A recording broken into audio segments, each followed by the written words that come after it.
Hello and welcome to Deccan Herald Dateline on the special edition of our program on West Bengal elections, especially on the SIR exercise, the special intensive revision of the electoral rolls taken by the Election Commission.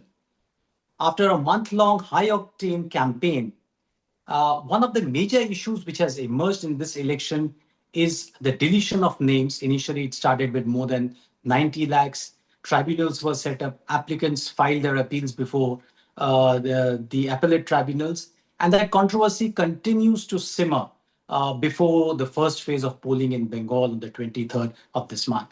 To discuss all this particular issue of the SIR, which commentators and observers say that may have an impact on the outcome of the elections. This elections, they say, is entirely different from what we have seen in the last so many decades in Bengal. I'm being joined in by a panelist, three panelists, in fact, Mr. Sabir Ahmed, who works with an organization, Sabir Institute in Kolkata. They work in public policy and data management and science. And they have worked extensively on the numbers, the crunching of the numbers that they have emerged out of the entire SIR process this time around. Also joining me is Mr. Professor Shubhajit Naskar, who teaches at the Jadavpur University. And he's written extensively on the communalization of politics and religion in politics. And also my colleague from the Calcutta Bureau, Anirban Bhowmik, who has traveled extensively this time around covering the West Bengal elections. These three panelists would be joining me now to discuss the impact of the SIR in the entire West Bengal Assembly polls. Let me start with you, Mr. Ahmed. Your institute has been at the forefront of decoding, if I may say, use the word, the entire SIR process and the data which has emerged. Now, tell me one thing, something which really surprises people outside of Bengal is that the SIR extensive exercise has been going on in other states also. Uttar Pradesh, for instance, recently published the rolls, and there have been substantial deletions. The percentage of deletions in other states has also been almost similar. Some have been more, some have been less, around 10-12%. But how is it and why is it that the entire exercise in West Bengal has become very political, controversial? It has assumed political overtones, and I mean, there have been allegations and counter allegations that state government did not comply with the orders of the election commission, and vice versa. Not going into that, but if you can explain it to our audience that why West Bengal per se has become such a controversial state as far as the SIR is concerned. Thank you, Sumit. I think this is a good question to start with. Why so much noise in West Bengal about the SIR?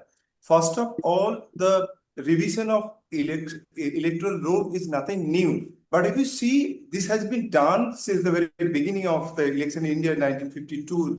There are several rounds of, no special revision. Revision of electoral roll was there. But the term special was not attached to earlier round, except the Bihar and then West Bengal.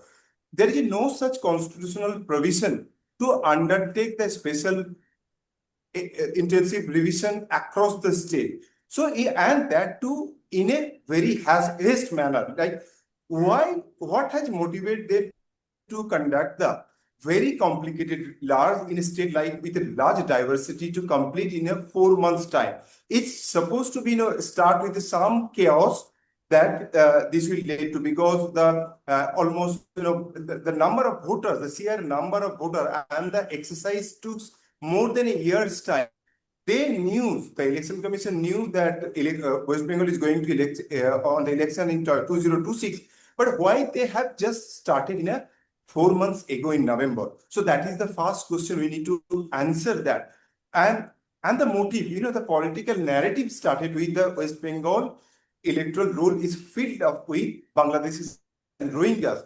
When the first round of the exercise came, it's called ASDT, like the absent, dead, and permanently shifted to somewhere. So where we have found 58 lakhs names were deleted, but there is no single incident where election commission has shown to us, being open asked that where are the Bengali, Bangladeshis and Rohingyas have gone? No answer to this. And who are in the first list? what are the main findings? From the analysis we have done within a very quick time framework, because data was given in a manner so the civil society, researcher, even the public can analyze the data. So what are the key findings of that?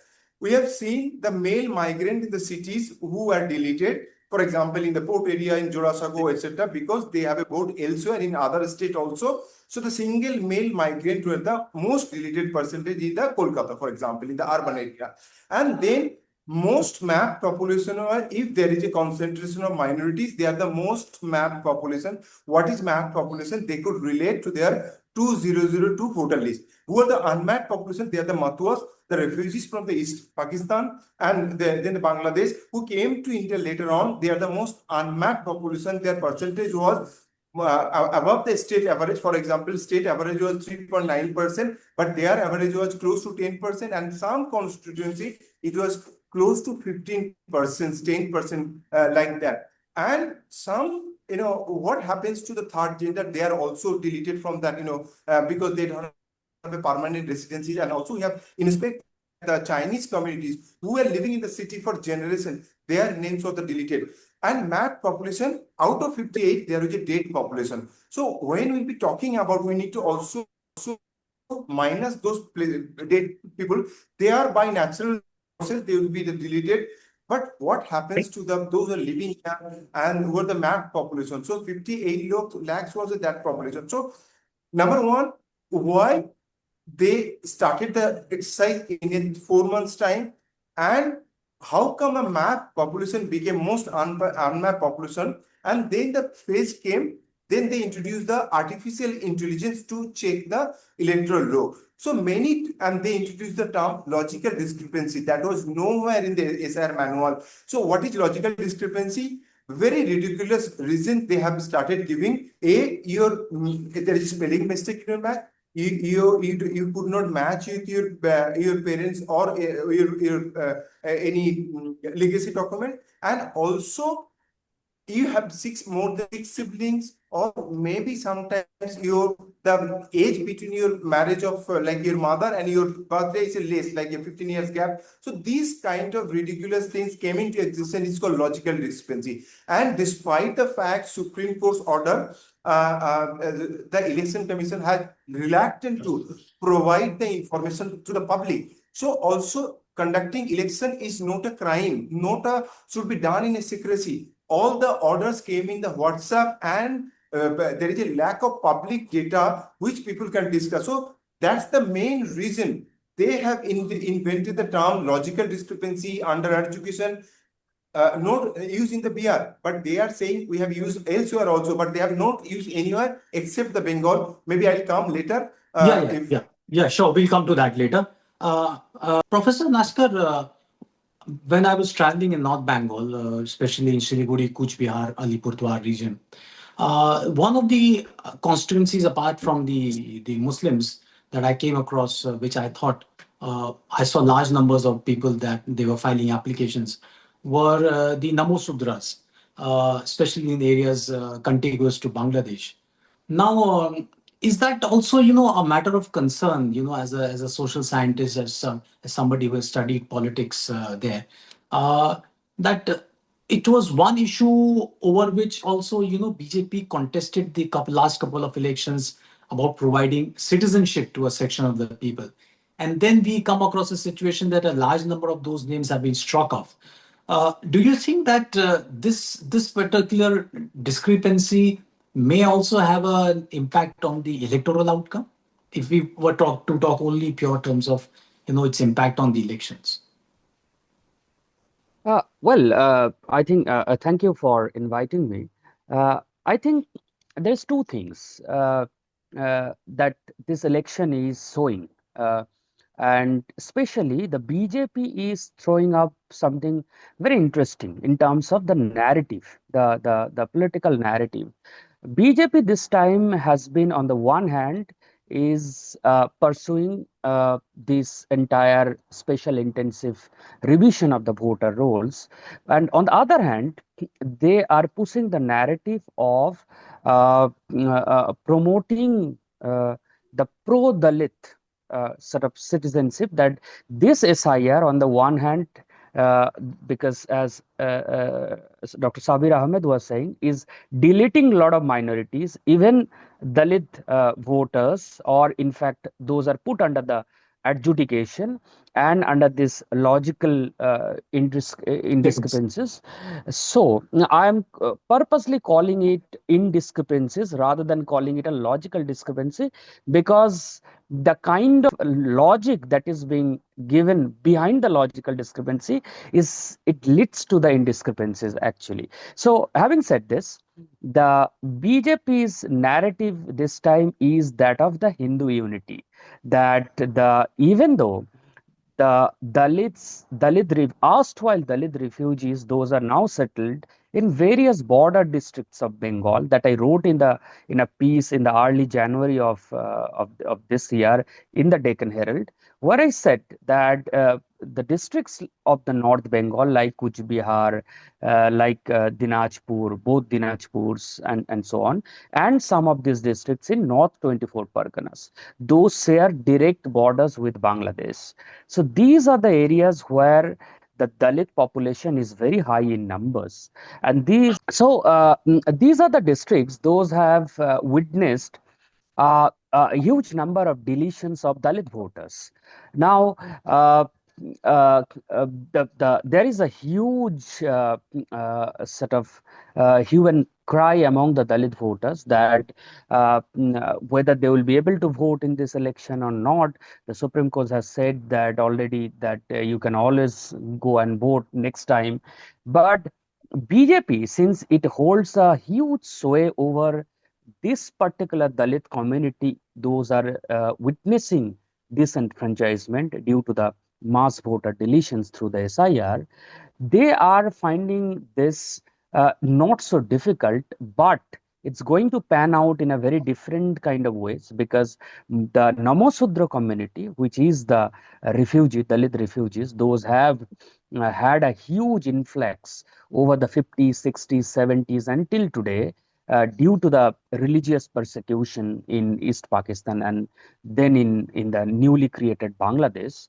But the Namasutra vote bank has become a very well settled vote bank with the BJP in the last few elections. And the biggest organization of the Namasutras, which is the Matua Mahasangh, the leadership of the Matua Mahasangh, which is headed by Santanu Thakur, at least the one faction, the other one is with the Mamata Bala Thakur, she is with the TMC. But Santanu Thakur has said, and probably under the pressure, due to the huge kind of pressure from the Matua community, he said that we are happy that at least the infiltrators, which is of course the BJP's narrative, Anup Probeskari and the Ghuspetiya now, that their names are getting deleted, but we can sacrifice a little bit if our names are also getting deleted. So in a in But a in a does that work? I mean, for a common man, for a voter, I mean, I does this think sort of an argument work?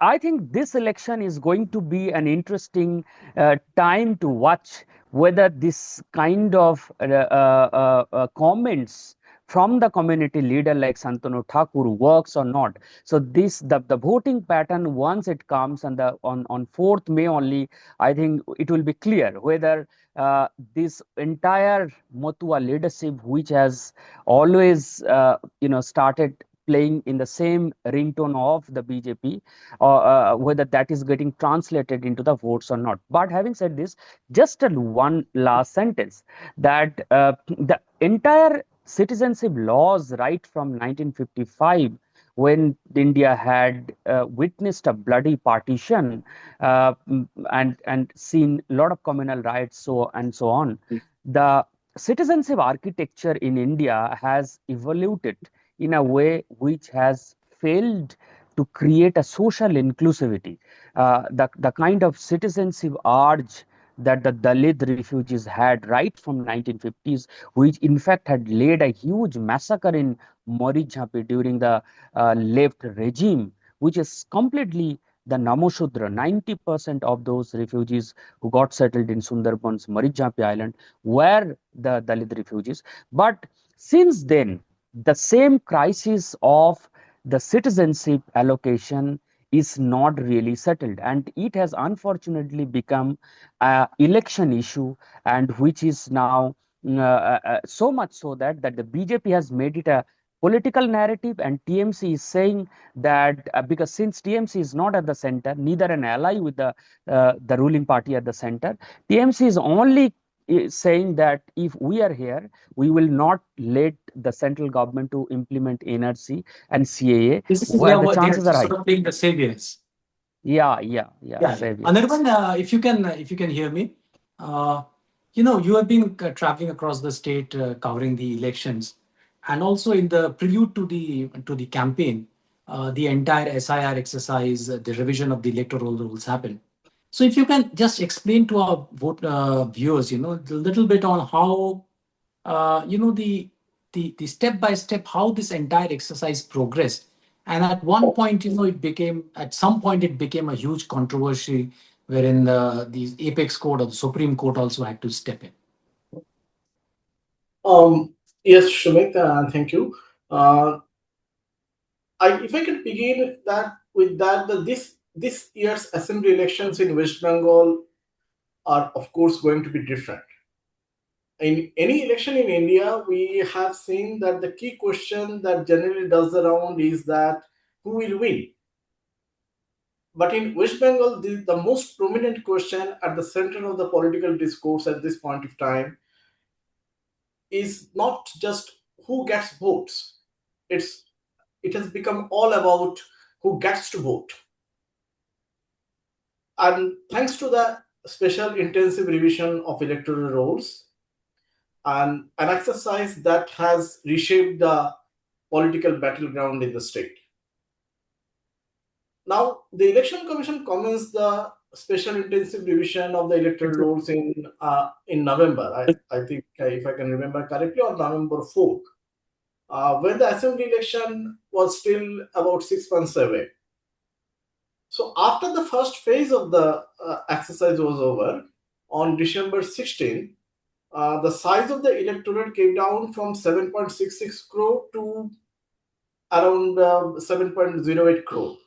So as about 58 lakh people were struck off. So with the commission marking them as ASDDs, as Mr. Ahmed was pointing out, the accent shifted dead and duplicate voters. In the second phase, which started on December 27, 1.67 crore voters were placed under scrutiny and were summoned for hearings, including around 1.36 crore for logical discrepancies and 31 lakh others who could not be mapped with the 2002 records. So a large number of people, including the differently able, elderly citizens, and sick people, they had to stand in long queues across the state to defend their right to vote. As they were all called for hearing for minor discrepancies like spelling errors, surname variations, too large or too small age gaps, or number of siblings, more than 5 or 6 siblings, like that. So these are figured as logical discrepancies, requiring genuine voters to stand in long queues across the state and attend repeated hearings. Then the commission came out with another rule at the end of the process on February 28, with altogether 63.66 lakh voters, almost 8.3% of the electorate being deleted. Besides, I think 60.06 lakh others have been placed in the under adjudication category. Now, in the under adjudication category, after they were subjected to scrutiny by the judicial officers, and that process was monitored by the Calcutta High Court as per the order of the Supreme Court. Now, on April 6th and 7th, when the election commission released the data, then we saw that over 27.16 lakh of the 60.06 lakh voters have been placed in the under adjudication category. They had been struck off the rolls. Now bringing them back to the queues across the state before the tribunals, so that they can, before the Supreme Court set up around 19 appellate tribunals across the state, so they will have to appeal to get back their voting rights. So, but the Election Commission also included around 7 lakh new voters ahead of the polls. So the electorate now stands at 6.82 lakh, around 6.82 lakh. So that's the process. This first phase of polling will take place on April 23 and the second on 29th, and 152 constituencies will go on polls on 23rd, and 142 will go on the polls in the second phase. Now, lakhs of people who did vote in the previous election, they will not be voting this time. They will not be taking part in this festival of democracy. So this is an election where in many households, husbands will go to the polling booth and cast their votes. The wives will not, or wives will go to the polling booth and cast their votes. The husbands will not. Sons and daughters will go to the polling booths, and they will vote, and their elderly parents will not. Or otherwise, the parents will get to vote, their adult sons and daughters will not. So yes, this election in West Bengal is different. This is an election where corruption, unemployment, irregularities in recruitment, and irregularities in the healthcare sector, public healthcare sector, lack of employment, recruitment scams, closure of thousands of schools, and safety of women, as well as discriminatory release of central fund. Those could have been the issues that dominated the electoral discourse. But everything has now been put on the back burner, and it's all about who gets. Yeah. Thank you, Anirban. Professor Ahmed, one of the other aspects which I noticed during my travel in Bengal was that apart from the minorities, it is women, especially married women. Because if you marry, you shift your household to your husband's place. It may be close by, but then that may come under what Anirban has been talking about, the logical discrepancy, that we emerge in the logical discrepancy, because I came across a host of women across religious communities and faiths who came up with these problems, that they are traveling, or they have been working outside, or they've been married. So in fact, there have been some data to indicate that the gender ratio, as far as Bengal's gender in the electoral rolls is concerned, has also come down as because of the SIR exercise. That also is a matter of concern, isn't it? For political parties and also for the citizens. So if we summarize who are the victim of this SIR, Muslim, Mahila, and Matua.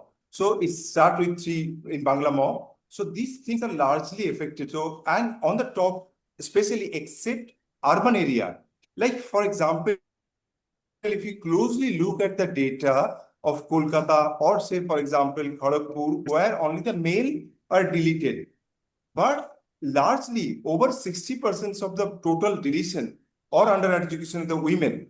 Primarily, what are the reason? Women still today lacks documentation.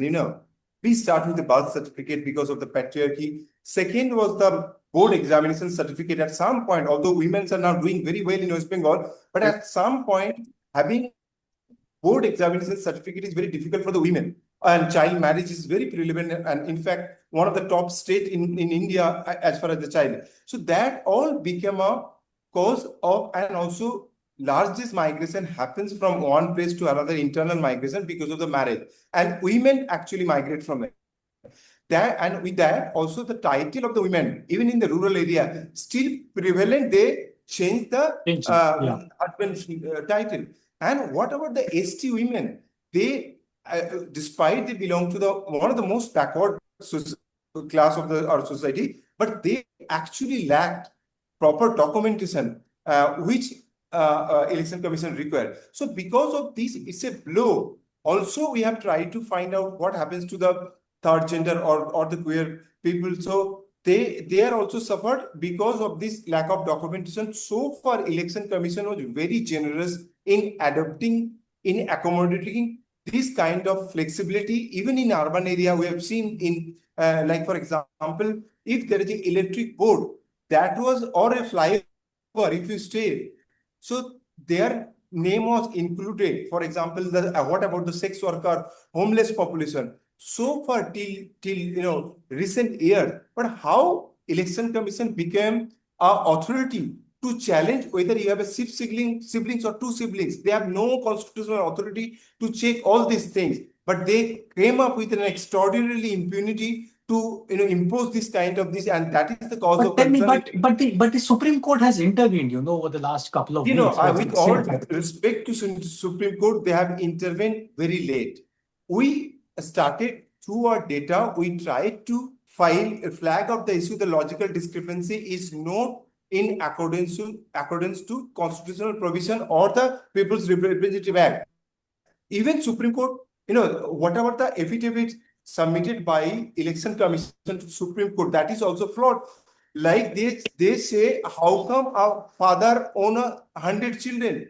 There are cases, for example, the shelter home run by the different religious institution, even the Ramakrishna Mission or the other religious institution, one father or one monk became a father of all these children. They have cited this example of how come one single person became a father. So I think they have not done thorough exercise of what is happening, because Election Commission supposed to be an autonomous body became, I'm sorry to say, one of my friends is saying that I used to cover Election Commission, that is a constitutional body. Now I cover actually politics, not constitutional body. It's become a center of politics that is reflected in the whole exercise. Even they are using WhatsApp. Show me the direction they are giving throughout the exercise in a written form. Very unfortunate, they are influenced by the WhatsApp. They are giving instruction to the BLO. They started mistrusting the BLOs, who for the generation is doing the exercise without no noise. But they came into the micro observer. What's the need for bringing micro observer to do? What is the need to be in judicial officer who are not trained in such a situation and also brought from other state to do this such exercise? I think it's a intended, and the whole exercise is full of flawed exercise. I think we must learn something from this, that this should not extend to the other state doing the same kind of an exercise. Professor Naskar, when we talk about this entire whole exercise of the SIR, as Anirban said, this election probably, as I also felt in certain parts, say Malda and other areas, where probably this election otherwise could have been about civic issues, about the performance of the government in power for 15 years, is now only centered around one issue, the SIR exercise. This is also called leading to certain polarization, I could feel, a very strong polarization in the state politics. West Bengal demographically has a very large section of minority population. You think that, and in the past we have seen that, parties which have come to power in minority-dominated districts, they have done exceedingly well. I mean, more than 100 seats to some extent. They have won around 150 out of 115, 20 seats. Do you see a very strong polarization this time around also in the elections because of the SIR and the other issues that gone to the back burner? I think this is a very interesting question. BJP has been trying to address this polarization thing with two different sort of weapons. One is a very important weapon that we came to understand probably, at least politically, that is the rise of Humayun Kabir and he's forming of a new party. And But is he getting traction on the ground, you think? I don't think, especially after this leaked conversation that and which says that BJP also, yeah.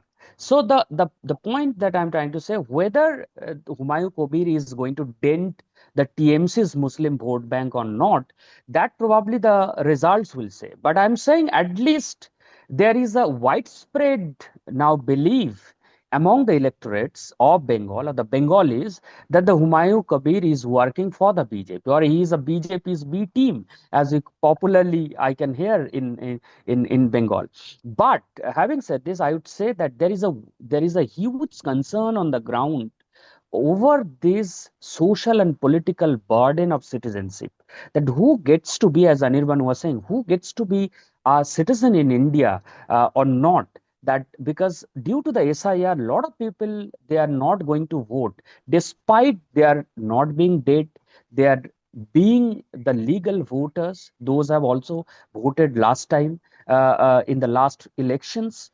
So this is going to be a very big problem that probably will create a lot of trouble for BJP, because the last data that we are getting, which says that the maximum deleted numbers of the voters through the SIR are the Hindus, and out of these Hindus, those BJP would not But like to. proportionally less.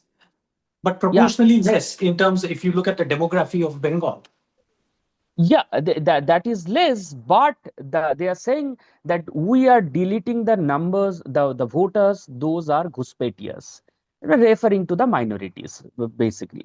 But the data says that more than 57 lakhs of voters, those names are being deleted through the SIR, are Hindus. And these Hindus are not any other Hindus, they are the lower caste Dalit Hindus. Now, this is to the tune of 60%. And if you look at the the Muslim deletions, it is not that much. It is close to some 30%, 35%, More than if I'm 30%. not wrong. 30%. More than 30%. Now, more than 30%. Now, this whole, Hindu bogey that BJP is constantly harping on by bringing in Uttar Pradesh Chief Minister, Assam Chief Minister, and their other very strong Hindu figures like Anurag Thakur and so on, to actually address the Dalits, that this is the vote where we are going to vote not for not against the TMC, but more against the infiltration, against the Ghuspetia, and against the Anupraveskari, and so on. So this is a very dicey situation, Sumitji. I would say that the communal current that in the last election we used to witness has completely got subsided because of the SIR, and in fact the anti-incumbency. TMC is not facing any anti-incumbency which they should have ideally faced, but because of the SIR, the entire focus has shifted towards the issue of citizenship, because the citizenship concerns are also leading to the question of whether these people after the election are going to stay in their own homeland or not, because they already have been the victims of statelessness due to the partition in 1947 and subsequently in 1971. So this is why this assembly election is going to be an extremely important election to watch out, that how this SIR deletion of the Dalit vote bank through the SIR, the Dalit vote bank deletion, and of course the minority deletions, they are going to they are going to vote whether they are going to remain with the BJP, at least the Matua vote bank, at least the Rajbongshi vote bank in North Bengal, or they are going to sort of cede from the BJP and going to vote TMC. Yeah, thank you. Now, one last question to you, Anirban. Uh, uh, how do you see that? You said that this election is entirely different from what you've seen in the past, but but the election commission, when it says that statistically it's a fact that Bengal remains the only state which has seen violence, which continues to see violence in elections, whether panchayat elections or at any level you see the electioneering happening in Bengal.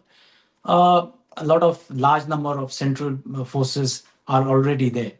Uh, you think that this is could be also another factor in determining the outcome of the elections, that the way elections are conducted on the ground this time around? Yes, of course. I mean, we have seen that the election commission has repeatedly said that this time it will be different.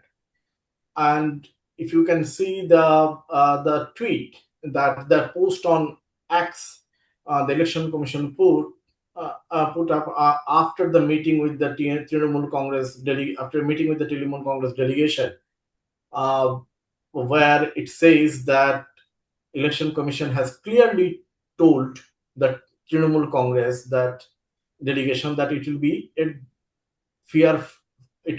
an election. This time it will be free of fear, free of intimidation, and it will be a fair polling.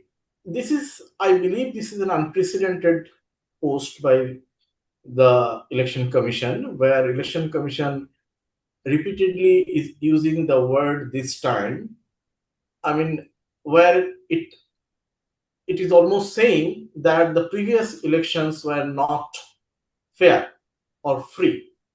Now, the responsibility of holding a free and fair election is with the election commission itself.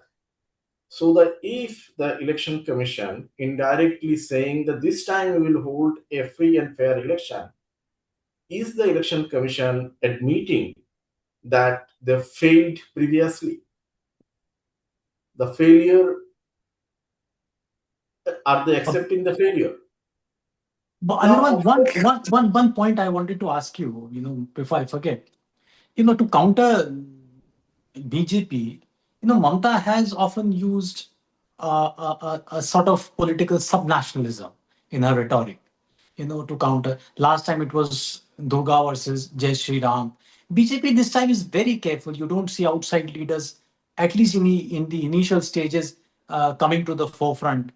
Uh, on the stage, you saw mostly, with prime minister leaders who are local from Bengal. So BJP was very gingerly approaching this election. How is Mamata Banerjee's this call for subnationalism? When you see Shubhendra Adhikari in that clip saying Jai Sri Ram and the TMC supporters saying Jai Bangla, it's sort of a conflict that you're creating. How do you see that impacting the elections this time? And do you see that working that's working for TMC?